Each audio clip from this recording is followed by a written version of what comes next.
mais um Fala Sério com a Adriana Pupumaia. E hoje eu estou aqui com um convidado mega especial, o Júlio Borges, que vai vir bater um papão com a gente aqui sobre drogas, sobre um projeto maravilhoso que ele participa, né, Júlio? Isso aí. Seja bem-vindo. Obrigado, Adriana. Prazer estar aqui, prazer poder ajudar e participar com esse assunto tão importante, né, para a sociedade e para tantas pessoas. Exatamente. E para começar, ó, gente, não esquece, hein? Rádio Pôr do Sol, entra no aplicativo, baixa o aplicativo para vocês conseguirem estar vendo a gente aqui, né?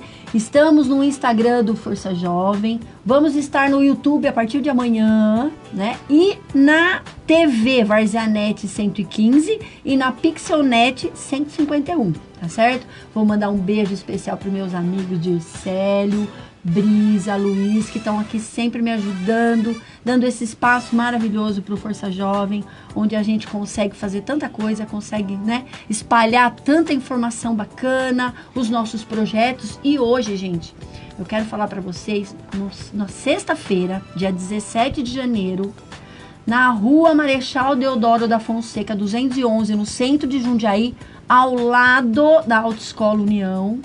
Nós vamos estar com o bazar, nós ganhamos muita coisa da Cromos. Você precisa ver, Júlio, que coisa mais linda. Copos descartáveis. Gente, coisas assim de R$1, 50 centavos. Tem coisas que chegam a ser 10 centavos. Absurdo de maravilhoso. Então a gente ganhou, nós vamos estar fazendo um preço super legal, porque a gente precisa investir nos nossos projetos, né? O Chute de Esperança, o Projeto Qualifica. Então, espero vocês lá. Entre aqui nas nossas redes sociais que vocês vão acompanhar direitinho, certo? Então vamos lá, Júlio. Me conta. Eu quero saber esse projeto maravilhoso, né? O Júlio tem um projeto lindo que depois eu quero que vocês acompanhem. É extremamente importante, gente, vocês acompanharem, vocês compartilharem esses links. Por quê? Porque a gente consegue alcançar mais pessoas, a gente consegue passar essa informação para mais pessoas, né? E ajuda a gente ter visibilidade, né? Ajuda a gente ter visibilidade e consegue o quê? Empresas parceiras, pessoal que ajuda mais, tanto no Força Jovem, tanto no projeto do Júlio. Então, por favor, compartilha. E estejam atentos a tudo. Então vamos lá, Júlio, mas primeiro me conta, como que você chegou nesse projeto maravilhoso? Como que começou? Primeiro, vamos do início, né? Eu acredito que as pessoas têm um propósito de vida, tá, André? Então, muitas pessoas têm dois caminhos, né? O amor e a dor, vamos colocar dessa forma. Ai, sempre. E no meu caso foi a dor, né? Quando eu tinha 15 anos, a gente pode depois, em um outro momento, aprofundar essa história. Mas eu tive um problema, né? Eu comecei a ter o uso de drogas, enfim, que perdurou 10 anos. Você usou drogas por 10 anos? Sim, isso. Eu tinha 15 anos na época, foi até os 25. E foi uma escolha minha, enfim, tem todo um contexto que eu sempre, quando eu vou nas escolas, eu partilho para falar sobre escolhas, por isso o projeto chama Escolhas. Então o projeto ele nasceu logo após o processo de conversão, que eu falo, né? Conversão. É uma palavra até muito usada na religião, mas a conversão também, se a gente entender, você está num caminho e você muda, você vai no sentido contrário, sim. Exato. Então, no final de setembro de 2008, eu tenho o meu processo de conversão, eu acordo para a vida, e aí começa um processo de me livrar da minha dependência química, tá? Então, acho que nada é assim, da noite para o dia, né? Então, começa esse processo. Depois de um tempo, eu comecei a dar meu testemunho, né, para alguns lugares e tal.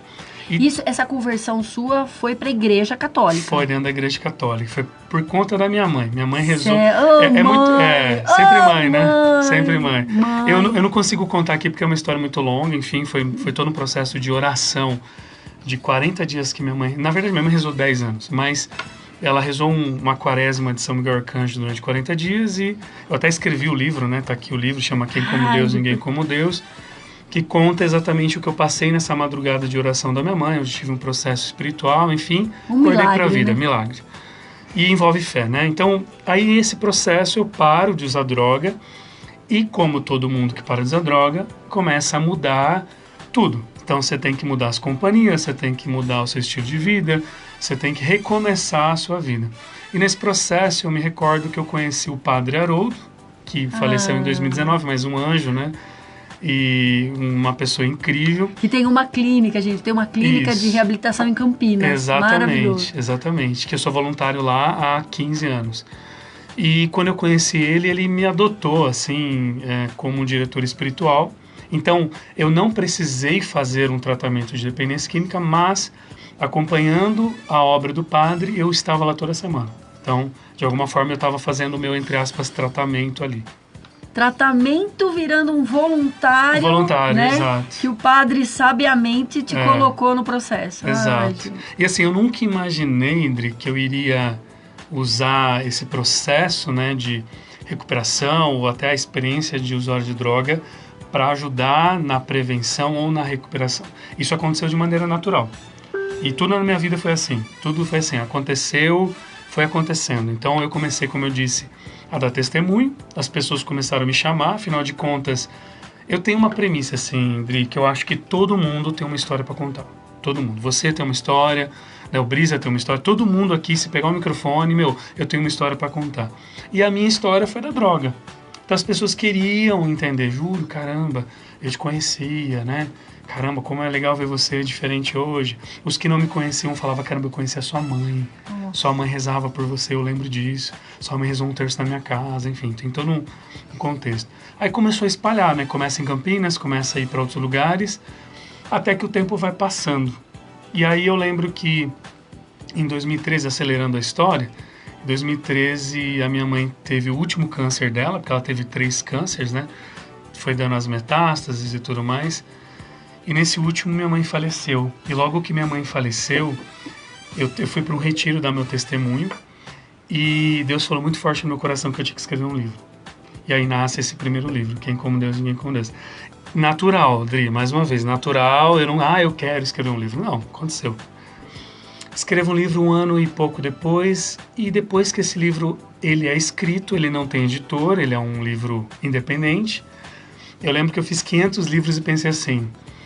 meus amigos vão comprar, algumas pessoas e tal. E eu fiz o lançamento numa livraria que não tem mais no Iguatemi, mas no Iguatemi Campinas. Eu me recordo que eu fiz 500 livros, levei 350 para a livraria. E quando o pessoal da livraria viu o tema, falou, não vai vir ninguém, não sei o quê. Mas fez fila. Nossa E vendeu todos os livros. Sensacional. Vendeu todos os livros. E assim... E quando eu vendei os livros, eu fiquei de cara, porque eu falei, meu Deus, onde esse livro foi? Quem comprou? Olha aí, quanta gente precisa disso. E como o assunto, ele... É o cara lá de cima trabalhando. Exatamente, o cara lá de cima exatamente. Trabalhando. E eu falo isso no livro, viu? No meu prefácio eu escrevo, esse livro é a história de Deus na minha vida, porque não é a minha história. É a história de Deus que transformou a minha vida, que era um drogado, que era uma pessoa sem noção, e que Deus colocou juízo através da oração da minha mãe. Então, assim, aí quando o livro saiu, aí eu comecei a receber mensagem, na época era o Facebook, né, que funcionava muito bem. Eu recebia mensagem de pessoas, tipo, de Curitiba, juro, eu recebi seu livro. Aí pessoas de Fortaleza, tanto que eu fui para Shalom, em Fortaleza, dar meu testemunho lá. Gente de Maceió, e eu falei, como que isso foi acontecer? Mas como o Brisa falou, é Deus trabalhando. Deus trabalhando. Aí onde entra o projeto? Tá eu lá um tempo em casa nas minhas orações e Deus coloca no meu coração, porque Deus, ele fala com a gente, né? Deus, ele inspira, ele dá sinais. E ele falou assim, eu quero que você faça algo fora da igreja. Porque até então era só livro religioso, pregação nas igrejas e testemunho. E eu não sabia o que fazer. Até que um dia eu estava no meu trabalho e uma mãe me ligou. Era 3 horas da tarde. Para quem é católico sabe que 3 horas da tarde é a hora da misericórdia. E aí 3 horas da tarde toca o meu celular, não costumo atender, mas eu atendi e era uma mãe falando, Júlio, você não me conhece, mas eu te conheço. Você falou na igreja e na verdade era um centro de orientação familiar em Campinas. Ela falou assim, eu estou desesperada. Nossa. Na escola do meu filho tem muita droga e eu sei que você tem um testemunho. Será que você não consegue falar com os jovens? Você não dá uma palestra na escola? E eu fiquei em silêncio. Só que... Assustou, né? Assustei, porque eu nunca tinha falado em escola. Então, e é muito diferente, porque você ir na igreja, as pessoas querem ouvir aquilo que você vai trazer. Numa escola, é reativo, né? Exatamente. E eu não posso falar de religião, porque na escola o Estado é laico. Sim. Então, eu tenho os meus limites ali. E eu lembro que eu fiquei em mudo, assim, e ela falou assim, Júlio, e eu no ímpeto, assim, porque queimou dentro de mim uma coisa. Eu vou. Fiz isso, eu falei, vou. Aí ela falou, nossa, que bênção, eu vou... O nome da diretora era Dilma, eu lembro, eu falei assim, eu vou dar o telefone para a diretora Dilma, ela vai entrar em contato. E aí, na hora que desligou o telefone, eu falei, o que eu fiz? O que eu falei? Foi você, meu querido. Eu falei, meu certeza. Deus. Mas aí entra uma história engraçada, porque eu falei assim, eu vou evangelizar. Aí eu comecei a ensaiar violão, eu falei, não, vou tocar uns louvorzão. Pirei, né? Pirei. E aí, quando chegou o dia dessa primeira escola, eu lembro que eu não tinha me ligado nesse lance do Estado laico ainda, mas eu falei, não, eu vou cantar, vou falar de Jesus, vou não sei o quê. E eu lembro que quando eu cheguei numa sala, tava lotado, era 4 ou 5 turmas, assim, lotado. Deus. E eles olhando pra mim, assim... Estilo, o que esse louco vai vir falar agora? Vai militar. Exato, e eu assim, só que eu tava preparado, empolgado. Aí na hora que era pra falar, a diretora abaixou o microfone e foi no meu ouvido e falou assim, Júlio, só não fala de Deus porque o Estado é laico. E ela me lembrou daquilo. Nossa, acabou com toda a tua palestra. Aí acabou com tudo que estava na minha cabeça, as músicas. Eu lembro que eu fiquei pálido e eu falei, posso tomar uma água? E ela, pode, lá fora.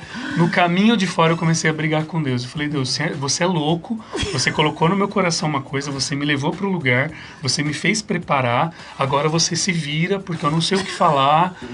E é engraçado, hoje eu vejo a história, eu rio, né? Mas na hora foi tenso, assim. E eu lembro que o padre Haroldo falava assim, você tem um problema, reza 3 Ave Marias, que Nossa Senhora passa na frente. Eu falei, quer saber, vou rezar 3 Ave Marias, que Nossa Senhora bota o manto dela aqui e resolve. Ela que se vira agora. E eu rezei no caminho da água até a sala, eu rezei 3 Ave Marias. Quando eu cheguei, eu ignorei o violão, falei, o que eu vou falar? E veio muito forte no meu coração, falei assim, fala da tua história. Sem falar de religião, fala da tua história, fala dos seus pais, fala de como tudo aconteceu. E aí eu comecei a contar a história. E eles ficaram assim. Porque jovem gosta disso. De história. Jovem gosta de história, não sermão, gente. E aí eu lembro dos alunos, dos professores da Dilma, da diretora, eles ficavam tipo, o que ele tá fazendo para eles ficarem quietos, né? E eu contando a história, e foi acho que 1 hora conversando, no final eu terminei, eles levantaram, vieram me abraçar, e aí eu fiquei meio assim, o que tá acontecendo aqui, né? E eu lembro que um grupo de alunos veio me chamar assim no particular e falou assim, ô tio, qual que é a igreja que você congrega? E assim, eu não falei de Deus, mas na conversa... Na conversão ele já... Deus, E eu achei bonitinho aquilo. Bom, no fim eu lembro que alguns professores no final falaram, Júlio, eu dou aula em outro colégio, você não vai lá, porque lá também precisa. E assim nasceu o projeto. Olha então foi de uma mãe que pediu ajuda, e na minha inocência ou prepotência, achei que ia ser do meu jeito, não foi. Foi do jeito que Deus quis. Não, mas pensa, imagina você lá, não posso, o Estado é laico, não posso fazer nada, você ia pirar. Deus falou assim, não, deixa ele ir, que na hora vai... É isso. Cara, é surreal. É isso, e hoje eu falo disso, né? Hoje, qual que é o principal assunto que eu falo nas escolas? Eu falo sobre virtude, eu falo sobre escolha, eu falo, olha, eu vim de uma família muito bacana, uma família virtuosa que me ensinou valores. Eu vivi em pobre, mas nunca me faltou nada. E aí, por algum momento na minha vida, eu escolhi a droga e meus irmãos não escolheram. E isso me custou. Isso me custou repetir, ser expulso do Senai, repetir os anos lá no colégio técnico. Isso me custou separar a minha relação dos meus pais, mentir para eles. Custou minha mãe ficar doente, sofrer porque um filho era drogado. Então eu começo a falar nisso e muitos jovens se identificam, né? Porque eles falam, meu Deus, o que eu estou fazendo da minha vida também? Eu não uso droga, mas... eu também não estou falando com meu pai, eu também não estou conversando com a minha mãe. Minha mãe é doente, eu não estou cuidando dela. Então, mas eu não uso droga, mas eu encho a cara, eu fumo, eu tô com vape, tô com... Você percebe quando tem outras coisas? É isso. E aí eu acabo dando algumas informações, né? Eu falo de maconha, eu falo sobre vape, eu falo sobre narguilha, eu vou falando de outras cocaína, eu falo de outras coisas, mas não como se fosse um ProErd, por exemplo, que vai e mostra, não é assim. Não. Eu vou entrando na conversa, jogo uma informação aqui, outra ali, e no final a história feliz, eu falo para eles que por conta da insistência e do amor da minha mãe e do meu pai, é que eu saí das drogas, e quando eu acordei para a vida, eu entendi, e minha mãe, e eu conto, né, que meus pais são falecidos, os 2 morreram de câncer, e eu falo que graças, né, a esse despertar que eu tive espiritual, os meus pais morreram vendo o filho deles né? Saindo das drogas, voltando para a fé que eles ensinaram, fazendo esse trabalho e maravilhoso. fazendo algo para ajudar a sociedade. Então, assim, fora que eles estão vendo ainda, né? Exatamente, no que a gente acredita, ao vivo, né? e a Exato, cores, né? Exato. Ao vivo e a cores. Com certeza ainda estão indo na palestra, estão te intuindo, estão te ajudando. Com certeza, eu acredito nisso também. Nossa. Puxando a orelha e aplaudindo. Exato, puxa a orelha também, porque a gente faz cagada ainda. Sensacional. E Júlio, me fala uma coisa, né? Que eu acho que isso é muito importante até para nós pais, né? Para educadores. Como funciona? Como que você entrou? Pô, você tinha 15 anos. Como que você entrou para as drogas? Como que foi? Exato, isso é uma pergunta importante. Eu sempre, quando eu converso com pais, eu falo muito sobre isso, né? Dos sinais que os filhos dão. Porque os meus pais, eles educaram os 3 filhos da mesma maneira. Eu sou o caçula de uma família de 3 irmãos. Eu tenho um irmão mais velho, uma irmã do meio, eu sou o caçula. Então, por que só eu escolhi usar droga e meu irmão não bebe, minha irmã não bebe? Por que só eu? Porque no processo da minha adolescência, eu me comparava com os meus irmãos. Enquanto os meus irmãos seguiam a vida deles, meu irmão jogou bola na Ponte Preta, eu tentei jogar bola, foi um fiasco. Eu tentava seguir o mesmo caminho do meu irmão, copiar ele, mas eu sou diferente. As pessoas precisam compreender que os filhos são diferentes, e os filhos precisam entender que eles são diferentes dos irmãos. Cada um tem os seus dons. E não podem fazer o sonho dos pais, né? Exato. Tem isso também, porque não pode, você tem o seu caminho. Deus trilhou, te deu dons, você precisa compreender para que você foi chamado. Então, eu lembro que eu começava a me comparar com os meus irmãos, entrei no processo de depressão. E quando eu passei no Senai, no Cutuca, eu passei fazendo mecânica, o meu pai era mecânico, né? Eu não passei na mecânica porque era meu sonho, eu passei para agradar meu pai, porque eu queria ser amado, eu queria ser, né? Enquanto meu pai, meu filho é jogador de futebol, meu filho é fantástico, a minha irmã, ela aprendeu a falar inglês sozinha, estudando, a Juliana é um gênio, eu era o atrasado, o patinho feio. Então, quando eu passei, eu falei, cara, agora eu sou a paixão do meu pai, né? Minha mãe tem orgulho de mim. Só que aconteceu uma coisa interessante, que aí entra o lado que é da personalidade de cada um. Eu sou uma pessoa curiosa, uma pessoa diferente do meu irmão é quieto, de boa. E eu sou curioso. Então, quando eu passei no Senai no Cutuca, tudo que eu fazia era num bairro, né, ali no Jardim Paulista, em Campinas. Então, todo mundo, as pessoas me conheciam como filho da Marilena e do Edgar. Se eu fizesse qualquer merda, filho da Marilena e do Edgar. Sim. Então, quando eu vou pro Senai Cutuca, eu sou o Júlio. Tô longe. Acabou. Agora eu posso tudo. Então, agora eu já cumpri o meu papel de dar orgulho pro meu pai. Agora eu vou fazer o que eu quiser. Então, aí eu começo a andar com pessoas erradas, começo a andar com uma molecada mais pra frente, e aí começo a beber, que era uma coisa que eu tinha curiosidade. Agora, o beber tem uma coisa interessante. Toda a família da minha mãe, tirando a minha mãe, todos eram alcoólatras. Todos são alcoólatras, inclusive. Meu avô morreu de câncer de pulmão. Eu tenho um dos meus melhores, um dos tios que eu mais amava, que é o tio Sérgio, morreu de cirrose. Então, a minha mãe foi aquela pessoa que destoava. Desde os 12 anos, ela rezava o terço, ia pra missa. A minha mãe destoou da família dela. Então, minha mãe tinha um sonho de ter uma família de igreja, né? Só que tava um pouquinho no meu DNA isso, esse lance da curiosidade, do lado alcoólatra, né, da minha família por parte de mãe. Então, eu via, toda vez que a gente ia a minha família não é daqui, né, é do interior de São Paulo, Presidente Prudente. Então, toda vez que a gente ia lá no final do ano, eu via meu avô num bar. A família bebia nas festas de Natal e Ano Novo, então era só bêbado. Então, aquilo de alguma forma ficou na minha mente, não do meu irmão e da minha irmã, mas na minha ficou. E aí, quando eu via as pessoas bebendo, Quero também, ué. Eu lembro, eu tenho memória afetiva aqui, né? Só que um dia eu falei, eu quero fumar cigarro também. Fumei cigarro. E um dia, fumando cigarro, bebendo, veio a rodinha da maconha. Tô aqui mesmo? Tô aqui mesmo. Experimentei e me apaixonei. Então, na dependência química tem o que a gente fala, droga de preferência. Eu usei cocaína, usei outras drogas depois. Mas a droga que estragou a minha vida, que foi a porta de entrada, além do álcool, óbvio, mas foi a maconha. Por isso que eu não sou a favor, por isso que eu luto tanto para qualquer tipo de droga não ser legalizada, porque é um assunto muito delicado, né? Você permite acesso, e esse acesso vai ter uma consequência lá na frente. É uma ilusão achar que você, liberando a maconha, isso vai perder o sentido de curiosidade. O encanto. Não Deus, vai. Não. Porque o jovem, quando ele quer, ele vai atrás e ponto, que foi o meu caso, né? Então eu fui atrás. O álcool também estava ali, eu quis e tudo bem.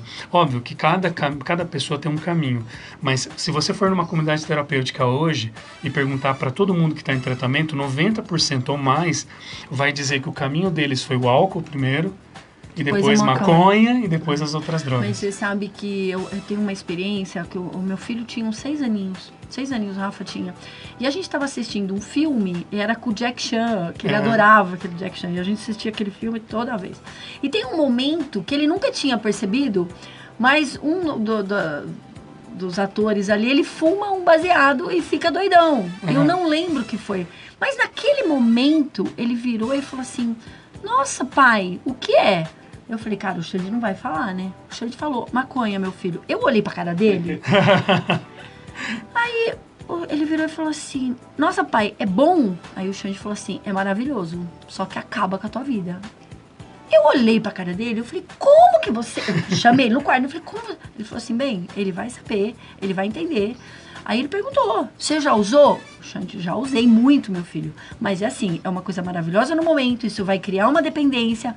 E aí, desde pequeno, ele foi falando isso pras crianças, entendeu? Então, nunca teve mentira, nunca assim, ai não, nunca fizemos, nunca isso aqui, seu pai é um santo. Não, ele contou a verdade. E ainda ele brincava com o Rafa quando ele tinha uns 13 anos. Falou, filhão, quando você quiser experimentar, você vai conversar com o pai. Nunca. Por quê? Porque foi tão liberal, foi tão conversado, foi claro, tão falado, que eu acho que isso é importante também. Quando eu vou nas escolas, eu converso exatamente assim com eles. Eu não fico omitindo, dizendo, porque se a gente vê tanta gente na rua usando droga, se fosse ruim, não teria tanta gente.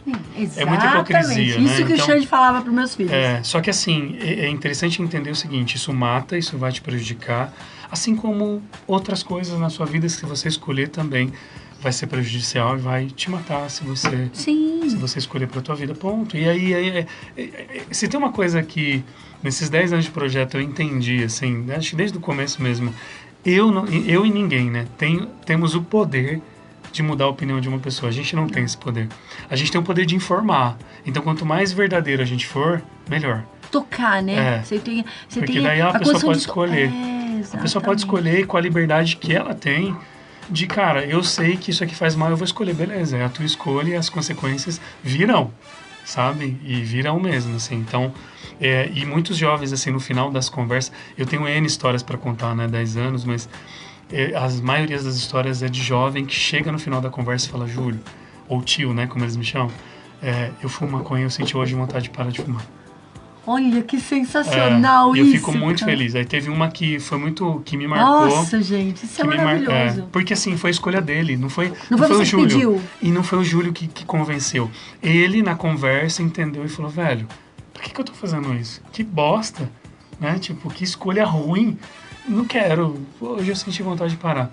E aí tem um menino que ele tinha 17 anos, ele fumava desde os 15, e ele fumava porque o pai fumava.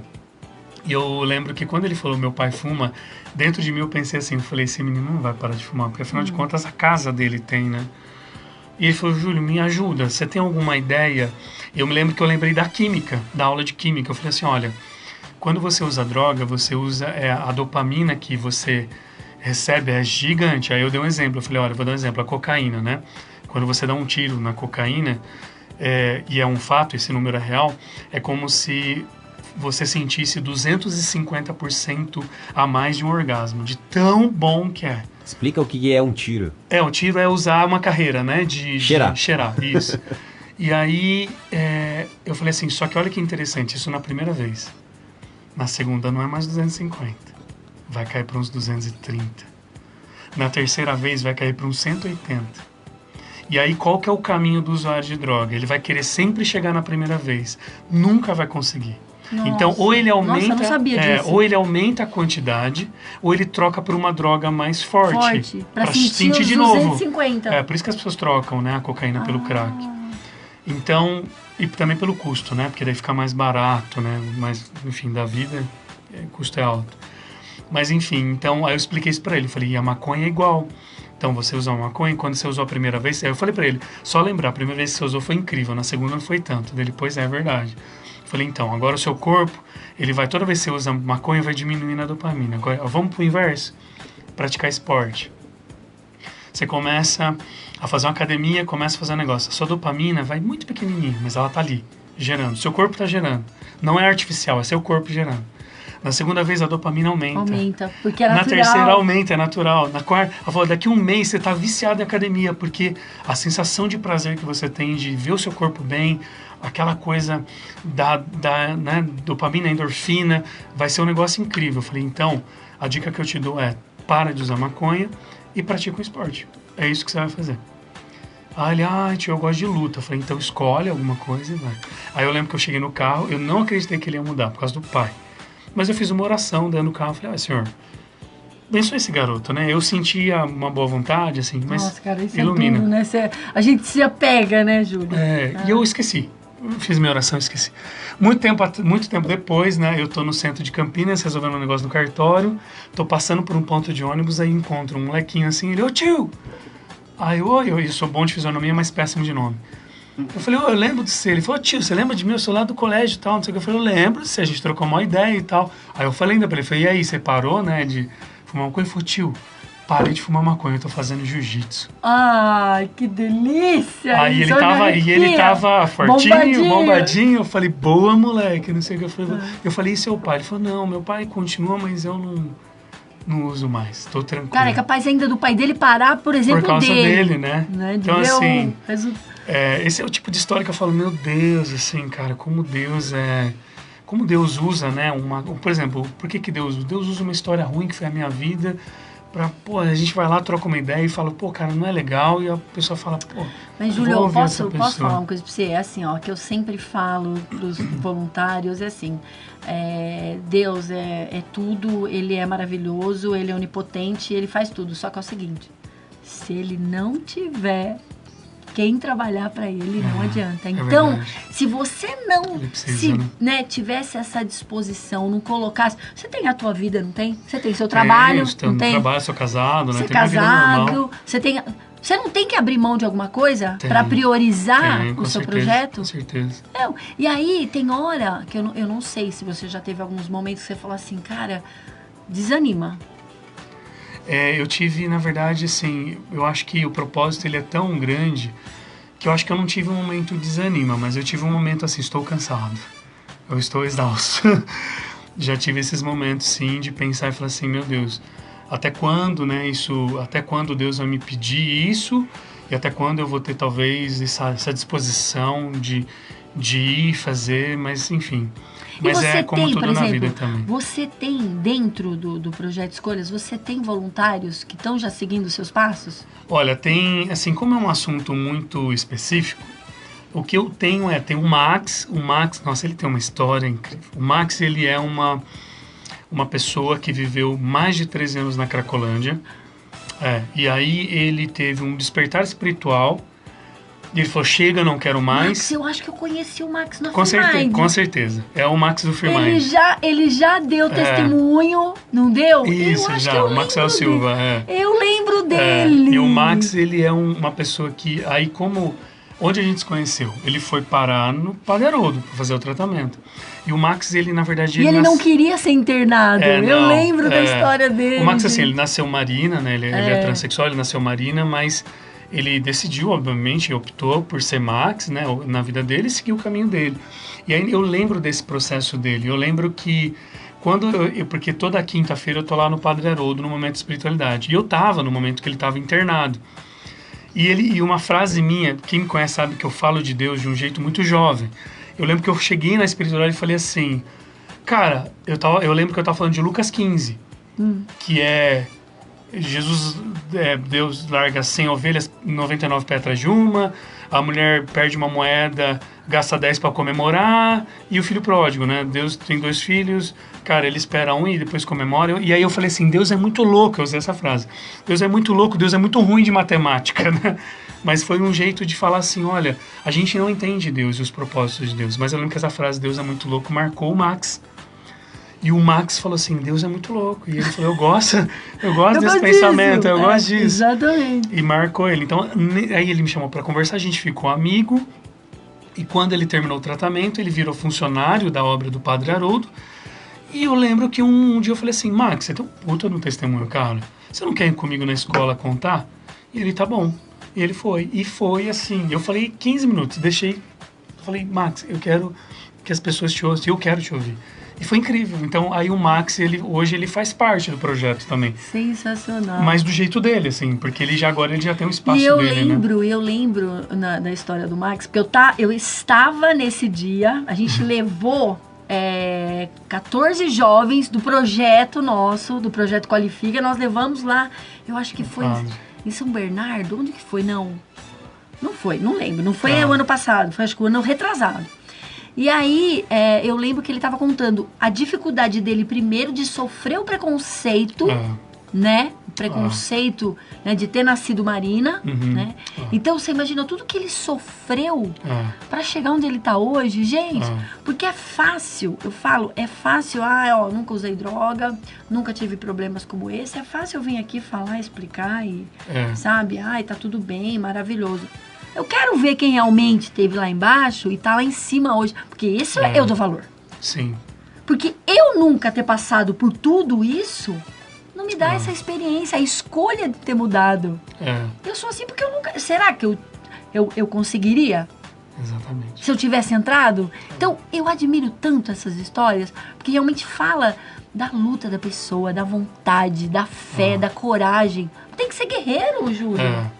E o Max, eu admiro ele muito porque, por exemplo, a minha história com droga foram 10 anos, dos 15 aos 25.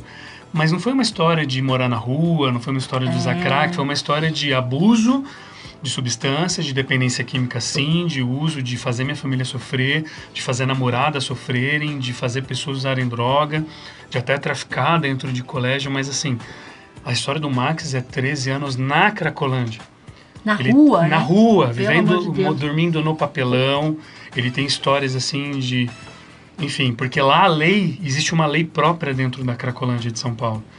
Então ele viveu lá. E ele fala que quando ele optou por sair... Você pode sentir que está preso no mesmo ciclo por muito tempo e precisa urgentemente de uma mudança. Tenho boas notícias para você. Deus está pronto para transformar sua... Não quero entrar no sentido polêmico da conversa, estou trazendo dados, né? Que vocês podem pesquisar, inclusive, gente. Então, assim, de cada 10 pessoas em tratamento de dependência química, 3 vão sobreviver, 7 vão morrer. Isso é o melhor número que existe. Nossa. E 7, esse é o melhor número. 7 vão morrer, Júlio. sim, é uma realidade. 7 vão morrer por quê? Vão recair. Só 3%. Só 30%. Então, assim, de cada 10, 3. E 70 por quê? Porque vão recair, porque vão voltar pra rua, porque vão se prostituir, vão pegar AIDS, Cara, existe um monte de coisa que pode acontecer nesse meio. Vão ser assassinados, enfim, vão ter overdose, etc. Gente. Mas, olha que interessante, mas aí existem as comunidades terapêuticas que ajudam de maneira profunda essas pessoas. Só que o Max, por exemplo, é transexual. E ele sabe que, curiosamente... as pessoas que mais dão trabalho no tratamento são o público LGBT. E assim, por quê? Mas por que isso? Então, é curioso. Por quê? Porque são pessoas que precisam de uma ajuda além da droga. São pessoas que, assim como o Max teve a dúvida dele no sentido do preconceito que ele viveu e de tudo mais, eles precisam de algo além disso. Eles precisam de alguém que tenha ajuda psicológica para entender quem eles são, aonde eles querem, ou quem eles querem não ser mais, enfim, é todo um processo.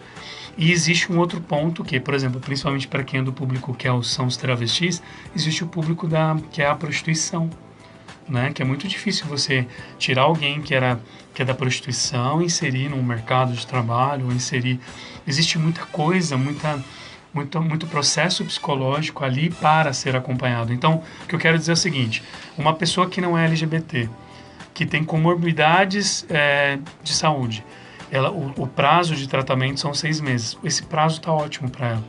Mas uma pessoa que tem muito mais do que isso, que tem um histórico de rejeição, que tem problemas né, em aceitar quem ela é muitas vezes, que tem um problema da prostituição, que tem um problema muitas vezes até do próprio HIV, que contrai por conta da vida que tinha. Então, assim, 6 meses é muito pouco. Só que o processo de estar em tratamento é desafiador. E muitas dessas pessoas não conseguem sequer ficar 2, 3 meses em tratamento. Então, imagina, é complicado demais. Então, não é é um público mais difícil porque eles querem, não. É um público difícil por conta de todo o contexto que envolve essas pessoas.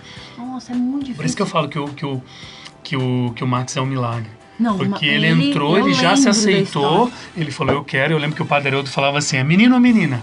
Tipo assim, para ele decidir, decida, né? Quem você quer ser. E o padre nunca teve preconceito. Jamais, ele foi a primeira comunidade que aceitou o público LGBT, foi a comunidade terapêutica, foi o padre, né? Foi o Padre Haroldo. Gente, fala sério, que Foi coisa o Padre linda. Haroldo. Mas assim, ele Eu falava... conheci o Padre Haroldo. Ele falava assim, se vamos aceitar todos, são todos, né?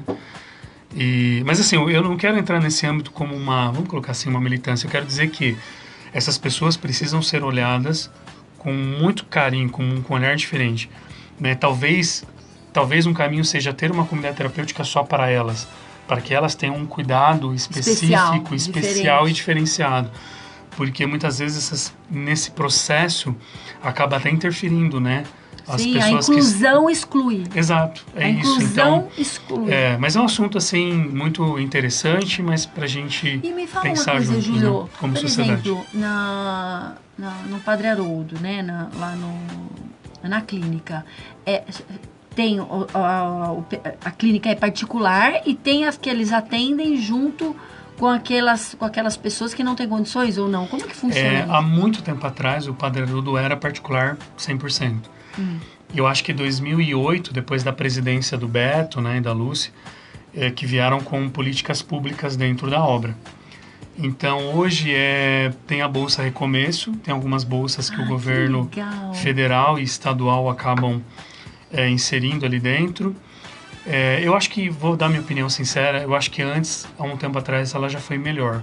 Hoje o governo paga pouco, assim, vou colocar um número, vai. Uma pessoa em tratamento deve custar em média R$4.000. O governo acaba cedendo R$1.800, ou seja... então, ou seja, R$2.200 precisam ser doação. E muitas vezes a gente não consegue, né, essa doação e fica apertado. Mas então, quer dizer, é uma bolsa disfarçada. Antigamente já foi melhor, hoje é uma ajuda de custo, mas não é integral. E por um lado, assim, entra no ponto que, pra mim, aí é Júlio, tá? Tô falando de mim aqui, é uma opinião do Júlio Borges. A espiritualidade, aquele número que eu disse de 10, 3 recuperam por conta da fé. Espiritualidade. Seja budista, evangélico, espírita, católico, não interessa. É a espiritualidade que vai levar essa pessoa a sair do universo das drogas. Tanto que no primeiro passo dos 12 fala assim, eu acredito que um ser superior vai me ajudar no meu processo de recuperação. Então, aí entra a parte, né, que eu falei da ajuda. Quando entra a parte, antigamente não muito, mas agora sim, quando o governo entra para ajudar uma comunidade terapêutica hoje em dia, ele tem algumas regras. E uma delas é não forçar a espiritualidade dentro da obra, o que teoricamente é ruim. Então, assim, o que está acontecendo hoje existe um dinheiro que não é 100% e existe um pedido burocrático de, não força ninguém a viver a espiritualidade. Mas vamos lá. O Instituto Padre Haroldo é Padre Haroldo. Existe uma capela, existe uma espiritualidade e existem os momentos ali. Hoje em dia ninguém mais é obrigado, a gente fala sugerido. Mas sabendo que isso ajuda na recuperação, tirar isso não, e é ainda, ruim, quer dizer, entende? Não paga o que tem que pagar, né? É complicado. Faz né, uma coisa, né, meio ali diferenciado e ainda não deixa fazer o trabalho. Já aconteceu também de casos de, por exemplo, aí muda governo, aí não paga, fica 3, 4 meses sem fazer o pagamento e não paga retroativo. Ou seja, aí se vira. E como que a clínica vive de doação? Aí entra o coração das pessoas, né? Porque, por exemplo, às vezes tem campanha o Geraldinho, que é o diretor financeiro, ele faz muito isso. Ele vai usar a rede social dele e fala assim, gente, precisamos de doação de comida. E aí alguém com um coração muito grande chega lá com um caminhão, com tonelada de arroz, feijão, óleo, carne. O pessoal ainda Existe gente boa, existe. Né? Existe. E aí vem, né, com a ajuda essa financeira. espiritualidade, Júlio, eu não sei. Eu falo isso, né, como coordenadora pedagógica, eu falo isso para os pais, para as mães, em toda a minha reunião.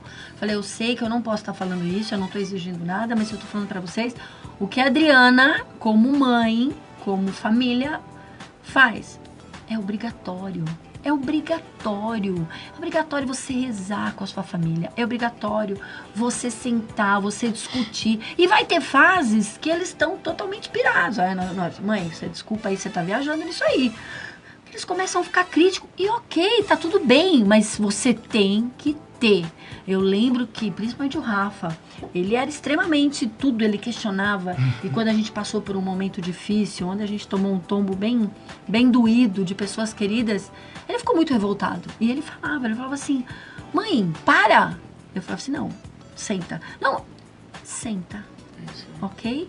Ele me olhava com aquela cara, sabe, fazendo evangelho, estilo assim, quanta baboseira que você tá falando. Né? Por quê? Porque era a fase adolescente dele, né? Era uma coisa que era difícil. E hoje, né? Passou. Passa e tá tudo bem de novo. Mas eu falo, gente, é difícil. É. Tem hora que às vezes, né? Quando você falou, não é no amor, é na dor, a gente cai. Se não for ele lá em cima, dá força e coragem. Falar assim, ó, tô aqui, vem. Exatamente. Então eu acho que realmente... Você imagina se você não tivesse a sua mãe... Provavelmente eu estaria morto ou estaria na rua. Cara, e prece de mãe, não existe prece mais poderosa. Com certeza. Não existe, né? Não existe a história de Nossa Senhora, pelo amor de Deus, que essa mãe passou, né? O que ela... E firme, então, pelo amor de Deus, eu penso muito isso, Júlia. Eu acho que essa parte, a religião... Ai, Adriana, a religião é muleta. Eu escuto muito isso. Realmente, pode ser mesmo uma muleta. Porque se a gente fizesse pro outro o que a gente gostaria que fizesse pra gente, a gente precisava ter um rótulo. Verdade. Mas a gente é pequeno, a gente ainda é, né, egoísta, então a gente precisa desse rótulo. Exato. Mas eu acho que muitas vezes pessoas que não têm... Uma opinião minha também, acho que muitas do que eu vejo também conversando com jovens e com pessoas em todos os cantos, muitas pessoas têm experiências ruins com a religião, não com a religião em si, mas com as pessoas, né? Sim. E aí essas experiências ruins acabam criando histórico, né? Afetivo, de eu não quero. E isso precisa ser quebrado. Eu mesmo tive. Né? Religião com as pessoas. Exato. Você falou um negócio interessante que até voltando para o assunto que a gente está falando de sinais de jovens, né? Você falou um negócio sobre a sua autoridade que você tem sobre o seu filho. Eu sempre falo isso para os pais também. Falo, olha, se vocês soubessem a importância que vocês têm como autoridade dos filhos de vocês, muita coisa seria diferente na casa de vocês. Porque a religião, ela precisa ser imposta, sim. Se a família tem uma religião, tem que ser imposta. Se você não quiser seguir depois, tudo bem, mas a religião, por exemplo, eu vim de uma família católica. Fui ensinado dentro da igreja católica. Tive os meus problemas, como eu disse, né, aqui minhas experiências ruins com pessoas, tive. Isso fez com que eu me retirasse, fez. Mas a minha mãe nunca deixou de me incentivar, de falar para eu voltar, enfim. Por escolhas minhas, eu abandonei por 10 anos, fiz as minhas escolhas. Mas voltei. Sim. E quando voltei, eu entendi, falei, meu Deus, quanto tempo eu perdi por não ter entendido, por ter escolhido errado. Se minha vida fosse um livro, né, eu tenho 41 anos, eu perdi 10 anos da minha vida. Não perdeu. Não concordo que você Não, perdeu. Eu falo assim, perdi no sentido de... Eu poderia ter vivenciado coisas, experiências espirituais, eu poderia ter vivido... Mas ficou ali... Mas será que você estaria aqui hoje fazendo isso é verdade. Isso não, isso é verdade. Você não estaria aqui fazendo esse verdade, trabalho, Júlio. É verdade. Então, e outra, os jovens não te ouviriam. Porque você ia vir com aquele sermão, com aquela coisa, com dados. A gente, adulto, a gente consegue trabalhar isso. Jovem não. Jovem quer esse acolhimento, quer esse olhar. Você fala a linguagem deles. Você fala a linguagem deles. É o que eu falo, por exemplo, pra Gabi, pra Bia, que estão em sala de aula com o pré-vidró. Eles não querem ouvir eu falando. Eles não querem, lá vem aquela... Dona Adriana, velha chata, fala, não, é a Gabi, que é jovem, que tem, né, mais ou menos a idade deles, que fala a linguagem deles. Isso acolhe, isso conforta. Verdade. Né?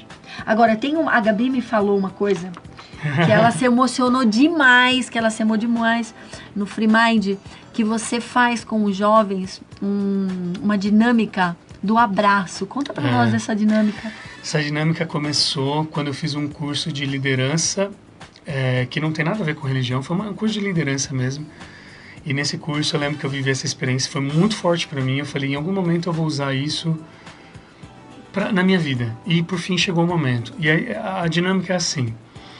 Ela começa com algumas perguntas que eu faço. Quando eu era jovem, quando eu era bem criança, tinha 9 anos, eu chamava minha mãe de girassol. Por quê, Dri? Porque o olho da minha mãe era verde e em volta da íris da minha mãe era amarelado. Então o olho da minha mãe pareciam 2 girassóis. E isso era um carinho afetivo que eu tinha com a minha mãe. Nem o meu irmão tinha, nem minha irmã. Era entre eu e a minha mãe. Era eu e minha mãe, girassol. E a gente foi crescendo, né, e vai perdendo. E eu lembro que uma das coisas que me marcou antes da minha mãe falecer foi no momento em que ela estava com câncer e ela estava chorando e ela olha para mim assim, ela estava sem a sobrancelha, então o olho dela estava mais forte, ela olha para mim e ela me pede um abraço. Só que eu não dei o abraço, porque eu estava em choque, eu estava, né, no meu momento de droga ali, mas eu lembro do olhar. E esse olhar me marcou.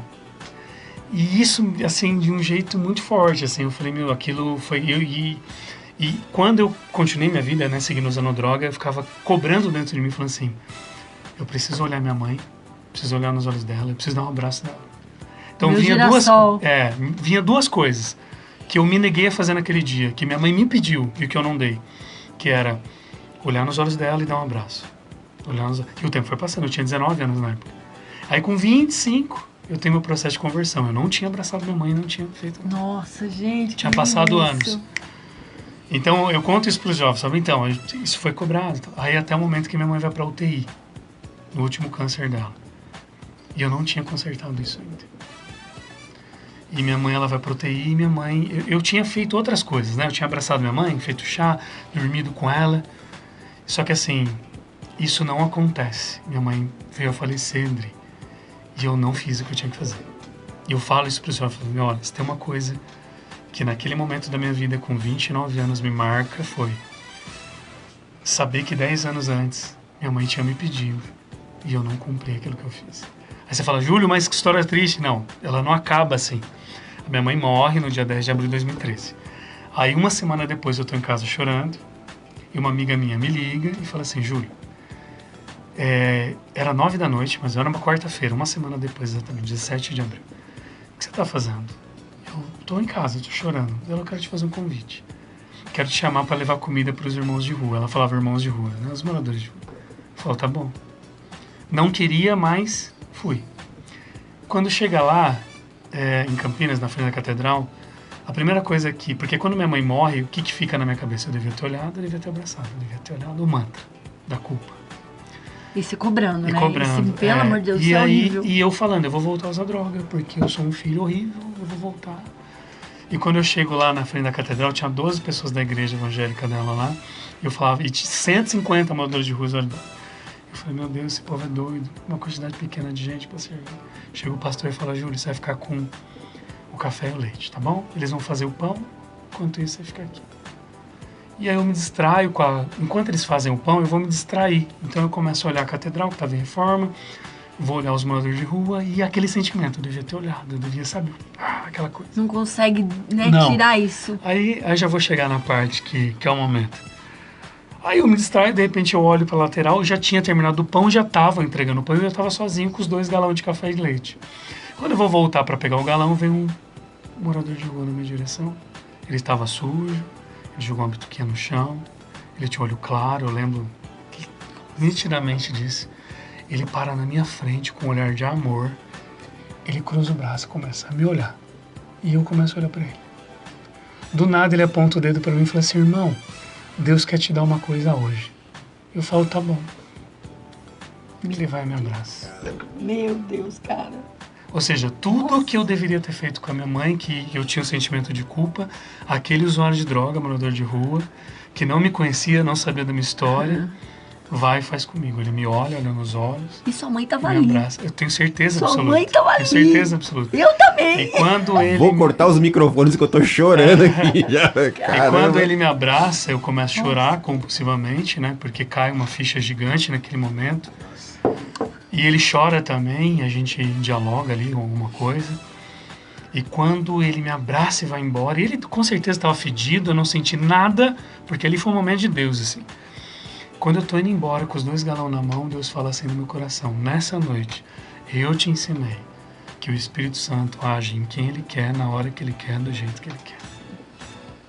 Nossa, meu Deus do céu. O que ele quis dizer foi assim: você não teve a coragem de fazer, não tem problema. Eu fui até você. E tá tudo E bem. tá tudo certo. Você já deu seu abraço. Isso. Né? Aí eu falo isso para os jovens. Eu falo, bom, então, tendo essa mensagem, eu faço uma pergunta para eles. Eu falo, qual é a cor dos olhos da sua mãe? Nossa. Nossa.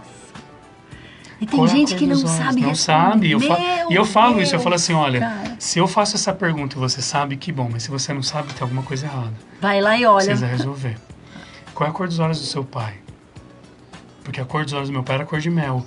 E eu só descobri no momento que meu pai teve câncer. Onde meu pai me chama sem poder falar, depois de um AVC. E ele me chama, eu chego perto, eu olho no olho do meu pai sem poder falar, com o olhar ele fala, eu te amo e obrigado. Então, outro momento de olhar, com meu pai agora. Então, assim, aí eu falo, o olho do meu pai era cor de caramelo, né? Cor. Eu falei, qual a cor do olho do seu pai? Aí eu falo, bom, então a gente vai fazer um momento agora. Formem duplas, e aí eles formam duplas. E é um momento de 2 minutos. E é um momento de partilha e de entrega. Então eles formam duplas e eu explico para eles, olha, em 1 minuto eu vou dividir e eu cronometro. Eu falo, eu vou dar 1 minuto exatamente para cada um. Um primeiro vai falar e o outro vai ouvir. Depois eu vou terminar o tempo e a gente vai inverter. O que falou vai ouvir e o que ouviu vai falar. Todo mundo vai ter tempo de ouvir e vai ter tempo de falar. Mas olhe nos olhos. Presta atenção no outro. Acolhe o que está acontecendo ali. Porque eles falam tudo ao mesmo tempo, então assim, é só entre você. Se tivesse muita gente falando aqui, Dri, é só eu e você aqui.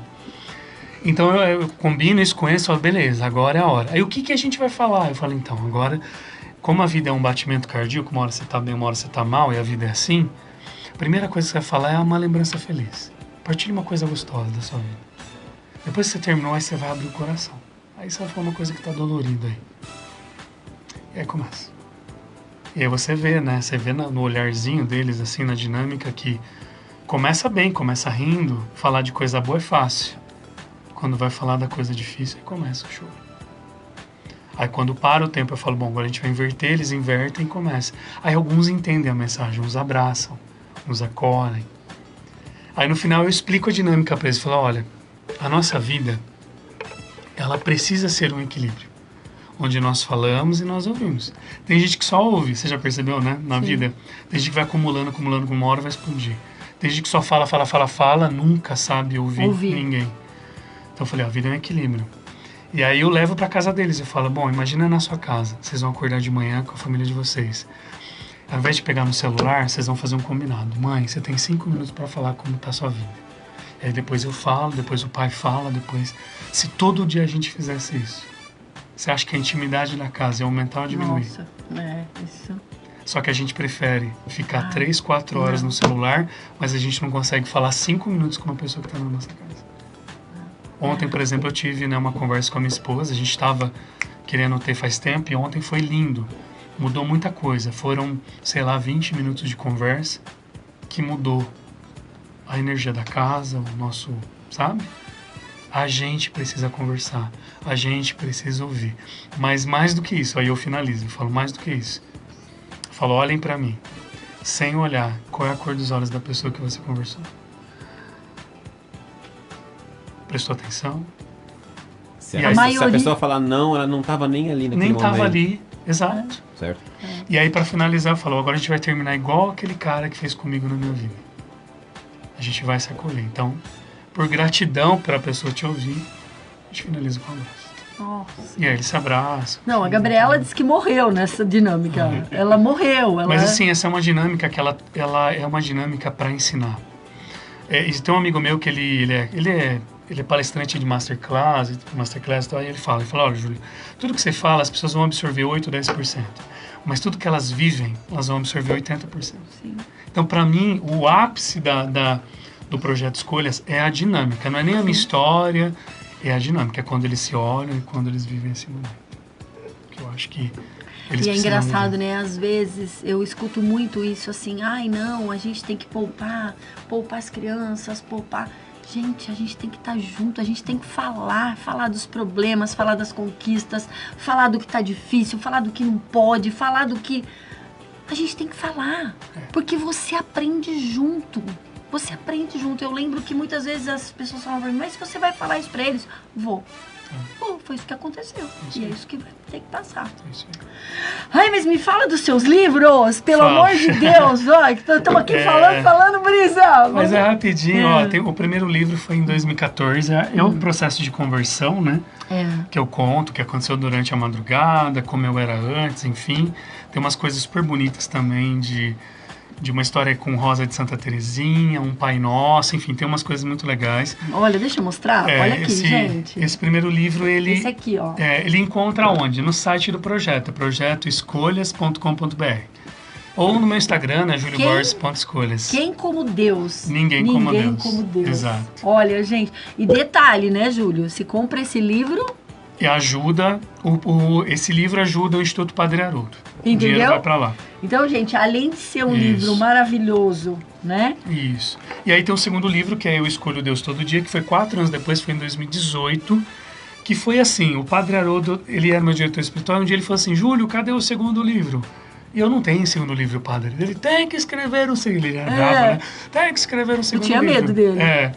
E eu falei, tá bom. Aí eu tinha 29 temas de pregação anotado no meu celular. Falei, bom, 29, escrevi 29 capítulos com temas bíblicos e levei pro padre. O padre, escreva mais 2, 31, para dar um para cada dia do mês.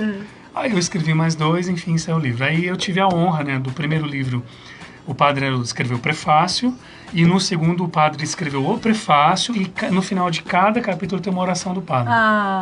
Sensacional. E aí, então esse aqui, e o dinheiro desse vai pro projeto Escolhas, né? Porque assim, eu não cobro nada das escolas, mas tem escola que eu já fui que foi, sei lá, em Rondônia, foi em Porto Alegre, foi em Curitiba, então assim, é longe, né? Sim. Eu tenho o valor para pagar. Você precisa ter...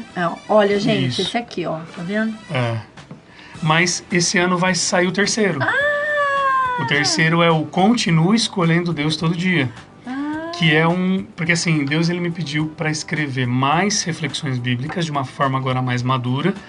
Porém, são 31 capítulos e em cada capítulo tem uma história real. Tem uma história do que eu vivi, que eu passei, ou que eu vi, enfim, que tá lá. E aí, ou seja, tem 31 histórias junto com reflexões bíblicas, enfim. E aí vai ser lançado provavelmente ou em fevereiro agora ou em março. Mas já tem mais 3 livros prontos também, que um é As 10 Dores de Paulo, São Miguel Arcanjo, Príncipe da Milícia Celeste, onde eu falo sobre a história de São Miguel na igreja, estudos de São Tomás de Aquino, etc., uma coisa mais teológica. E uma pregação que eu faço sempre, que é Jesus Alfa e Ômega, que é explicar Jesus no Antigo e no Novo Testamento, porque Jesus aparece em todos os lugares da Bíblia, a gente não percebe. E aí, nesse livro, eu conto ali onde ele aparece, em Noé, em Abraão e Isaac, em Adão e Eva, ele aparece, Jesus ele está ali, e eu acabo mostrando ali. Só que esses livros são livros menores, são pockets, assim, onde eu vou fazer uns e-books, e vou vender também eles depois. Olha, sensacional. E me fala uma coisa, Júlio, dá conta de fazer tudo, né? Dá conta Deus de dar palestra, dá conta, né? Dá conta de trabalhar, dá conta de estar com a esposa na família, dá conta de... Não dá conta, vai pra academia, ainda conta. Estuda teologia, eu faço faculdade de teologia, então dá tempo de tudo. Dá tempo de tudo, O né? Padre Haroldo falava assim, quer encontrar alguém que faça as coisas de Deus, encontra alguém muito ocupado. Ou seja, as pessoas ocupadas... Repete isso pra mim, quer encontrar alguém que faça as coisas de Deus, né, que vai te ajudar, encontrar alguém que seja ocupado. Porque, querendo ou não, eu sou aquela pessoa que eu não consigo falar não. Se você pedir, eu vou e vou te ajudar, óbvio, né? Se de fato não dá, não vai dar. Mas, na maioria das vezes, eu dou um jeito e a gente faz. Exatamente. Nossa, Brisa, a gente tem tempo ainda? A gente tem tempo ainda? Não tem, mas vai. Sabe o que eu queria perguntar? A Ju Rossi, que fez o trabalho com vocês, ela fez uma pergunta que eu acho bem bacana. Como que a gente consegue deixar esses jovens engajados? Como que é difícil? Por exemplo, a gente traz para os cursos, a gente está lá, tem o projeto Qualifica, tem o projeto Chute de Esperança. Como que a gente engaja totalmente esses jovens? Porque a gente não pode, principalmente Força Jovem, por exemplo, a gente, nós não temos religião, né? Cada um tem a sua religião, claro, mas assim, a gente não trabalha dentro de uma religião, totalmente laico. Como que a gente pode fazer isso? Essa pergunta é de milhões, né? Principalmente no que a gente está vivendo hoje, assim. Eu vou falar das experiências que eu tive, Dri, com os jovens, assim. Eles querem, muitas vezes, eles querem ser ouvidos, mas eu acho que muitos deles, sem brincadeira, eles querem o que os jovens de antigamente tinham, no caso eu tinha, enfim, que é ser orientado, olhado, ser olhado. Não, mas assim, eu vou contar uma coisa curiosa. Eu fiz uma pesquisa com um colégio de Sumaré, de Hortolândia e de Campinas, uns 4 anos atrás. Eu perguntei para eles assim, o que eles esperavam dos pais. E aí eu queria fazer uma pergunta para você. O que você acha que eles responderam? Chuta aí qualquer coisa. Como mãe, responde aí. Como mãe, amor. Sim. Provavelmente é isso. Isso foi sugerido também, mas a maioria deles respondeu uma coisa que eu jamais chutaria. Limite. Exato. Eles querem que os pais sejam pais, falem não. Então tinha lá, limite, que eles deem ordem, que eles... E eu falei, aí eu chamei uma turma específica e falei, vocês estão me zoando? Eles falaram, não. Aí um deles, que era o porta-voz da turminha, falou, não, Júlio, é porque a gente sabe que o papel do pai e da mãe é impor limite. E hoje em dia eles não impõem, então a gente não sabe até onde a gente vai ou a gente não vai. Nossa. Olha que grave isso. Então, assim, que sério isso, então, assim, gente. Aí você pergunta, Júlio, essa nova geração aí... Tá sério isso, gente? Então, assim, você fala, Júlio, como fazer eles se sentirem, impondo limite, ensinando eles. Falando assim, galera, é o seguinte, para fazer parte do Projeto Escolhas, tem que tirar a nota alta, sim, no colégio. Se tirar a nota ruim, tá fora. É isso. Porque, assim, não tem esse negócio de mimimi mesmo, de... mas você tem que ver que ele tem TDAH. Não interessa se você tem TDAH. Você vai fazer o seu máximo. Exatamente. Você vai... Então, você tem TDAH? Pô, então é mais difícil para você mesmo. Que pena, né, Márcia? Você vai ter que se esforçar mais. Sim. Ponto. E a gente fica só no vitimismo e a gente acaba não dando o limite, não ensinando, não colocando um negocinho que eles querem que chama ordem e disciplina, porque eles querem isso. É que a gente fica ensinando eles de maneira errada. Então, por que eles ficam ouvindo MC não sei o que esses montes de papapá? Porque ninguém ensina música clássica pra eles, porque ninguém ensina rock. O rock tá... Eu sou roqueiro, eu gosto de rock. O rock tá acabando. Por quê? Porque ninguém tá ensinando essa garotada nova o que é rock de verdade. Agora, eu tenho uma menina que é filha de um amigo meu, que é o Geraldinho, que ela gosta de Rolling Stones, ela gosta de enfim, de Queen, ela gosta... Por quê? Porque desde criança... Ouviu. Ela sabe o que é um LP, ela sabe tocar piano, ela sabe limite, mas ela é uma jovem normal. E vai brigar, e vai querer, e vai discutir, faz parte. Porque faz parte da geração deles. Mas tem coisas que vai além de uma geração. Que é isso, que é impor limite, que é ensinar, que é falar o que é certo. O dia que eu tiver filho, o meu filho vai sofrer comigo, porque ele não vai ter tela.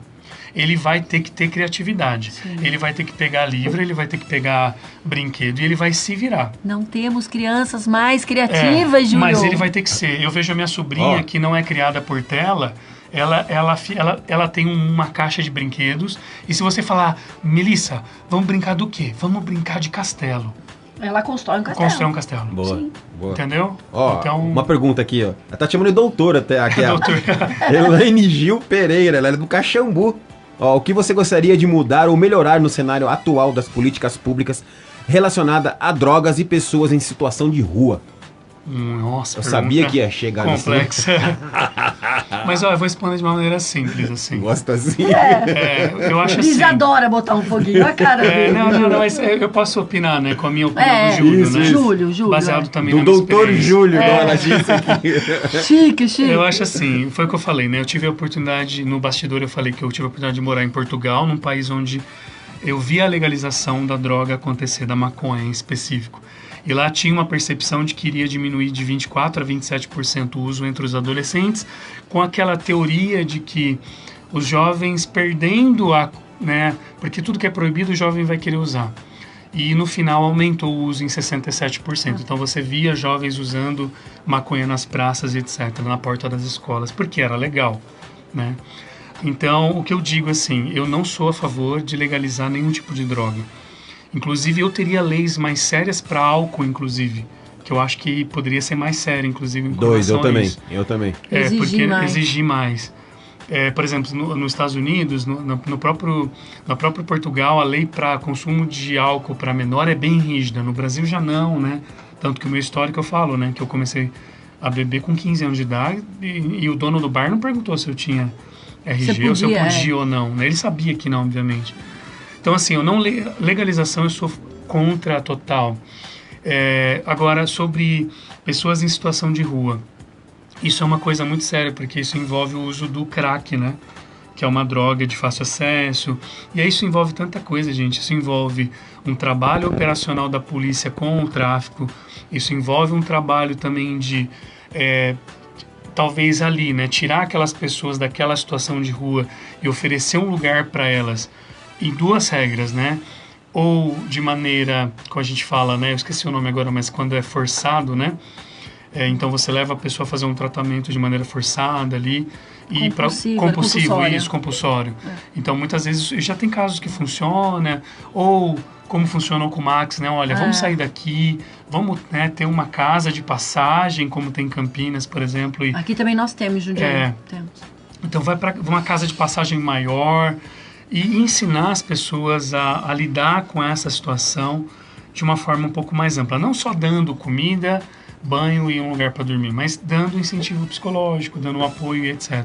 Então, assim, eu acho que isso vai dinheiro público, mas precisa de um olhar um pouco mais técnico para essas coisas, porque não é simples simplesmente chegar, por exemplo, o que aconteceu em São Paulo chega a polícia com bomba, tiro e expulsa as pessoas, porque elas vão sair dali e vão formar outro lugar. Elas só vão sair daquele lugar e vão ficar mais agressivas, mais rebeldes, vão sair fazendo um monte de coisa. Assim, precisa ser pensado. Eu não tenho uma solução, mas eu acho que existem pessoas inteligentes capazes de sentar numa mesa e definir, falar, gente, sentar com o governador, sentar com o prefeito de São Paulo. Mas aí vai muito mais embaixo, né? Nossa, você vai mexer com gente grande também, aí você vai parar com uma máfia de dinheiro. Agora, o que eu apoio aqui, e eu falo com convicção, apoiem as comunidades terapêuticas. Sim. Porque elas sim são as comunidades que têm ajudado as pessoas a saírem das drogas. Eu conheço várias, eu conheço em Valinhos, conheço em Jundiaí, conheço em Itapira, e tem duas em Campinas. Então, assim, são comunidades sérias, né, que estão ali para ajudar as pessoas a sair desse mundo tão ruim que são as drogas. E também apoio muitos psicólogos. Tem muito psicólogo bom que consegue ajudar pessoas que estão na dependência química indo em consultório. Né? Pessoas que não estão na rua, não estou falando de gente que está no crack, mas gente que tem um histórico de alcoolismo, de uso e abuso de substância, que consegue sim, indo talvez uma vez semanalmente, né, num psicólogo, consegue ter esse apoio, esse trato de cuidar da dependência química. Então, assim, eu falaria disso. Não vou entrar em assuntos muito polêmicos, mas acho que é um pouco da minha visão. Assim. É isso, como ela chama? Elaine? Isso. Elaine. Colocou a gente aqui numa saia justa, hein, Elaine? Mas deu. Elaine... É que assim, hoje em dia... Elaine Gil Pereira. Hoje em dia, num mundo tão polarizado, a gente tem que tomar muito cuidado, Não. E é muito difícil.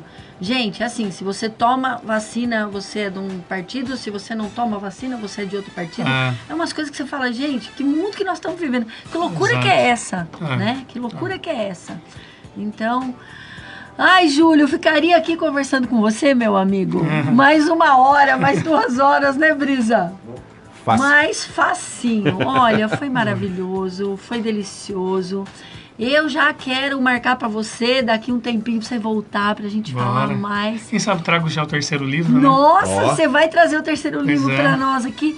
E outra coisa, vai trazer palestra pra nós lá pro Chute de Esperança, hein? Bora, tamo junto. Sabe, Aliás, pra aquele aproveitando, jovem... né, quem tá ouvindo, se quiser, né, chamar pra ir pra escola, comunidade, seja que for grupo, empresa, gente, estamos Sim. aí pra ajudar, né? Sim. A ideia aqui é informar e trazer essa verdade, né, de que a droga destrói a vida das pessoas mas tem solução, tem Sim. esperança e a gente pode lutar contra isso. Assim, Júlio, se alguém quiser te ajudar, te dar um help, Olha, contato, boa. contribuições... A melhor ajuda é comprar o livro, né? Porque acaba evangelizando e o livro acaba indo, o dinheiro do livro vai para o projeto e divulgando o Instagram, falando, ó, vai lá, segue o Júlio, né?